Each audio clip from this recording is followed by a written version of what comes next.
Germany Europe کی سب سے بڑی اور مضبوط معیشت ہے۔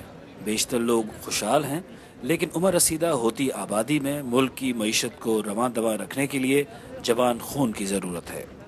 لوگوں کی بھاری اکثریت نئے تارکین وطن اور پناہ گزینوں کے جرمنی آنے کے حق میں ہے، لیکن وہ ان سے صرف ایک امید رکھتے ہیں۔ We are interested in integration. As long these peoples do the same. ہمیں انٹیگریشن میں دلچسپی تو ہے، جب تک یہ لوگ وہی کچھ کرتے ہیں جو ہم کرتے ہیں۔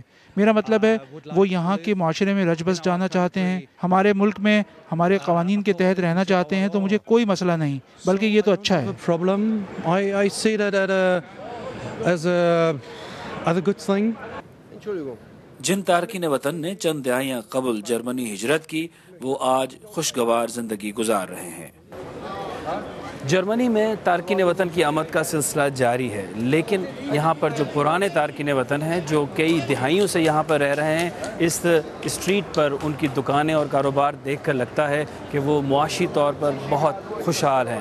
نئے تارکین وطن بھی چاہتے ہیں کہ وہ ان پرانے تارکین وطن کی طرح یہاں پر اقتصادی طور پر مستحکم اور خوش زندگی گزار سکیں۔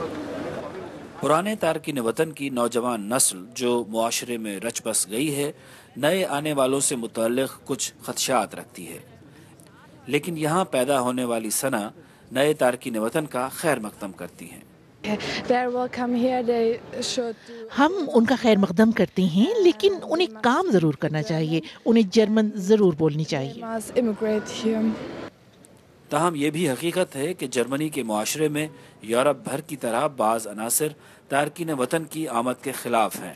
ان کا کہنا ہے کہ جو لوگ یہاں آتے ہیں ان کی وفاداریاں اس ملک کے ساتھ برسوں بعد بھی نہیں ہو پاتی، اور ثنا کے بعض خیالات اس دلیل کو تقویت دیتے ہیں کیونکہ وہ خود کو ترک سمجھتی ہیں۔ میں ترک ہوں، میں جرمن نہیں ہوں۔ میرا خاندان تو یہی ہے، لیکن فرق صرف کلچر کا ہے۔ میرے لیے کلچر بہت ہی اہم ہے اور ان کا کلچر مختلف ہے۔ معاشرے میں تارکین وطن کی انٹیگریشن آسان نہیں، اور یہ خاصا پیچیدہ عمل ہے جس میں دہائیاں لگ سکتی ہیں، لیکن نئے آنے والے پناہ گزینوں کے لیے ابھی اس عمل کا آغاز بھی نہیں ہوا۔ Javed Soomro, BBC news, Hamburg, Germany.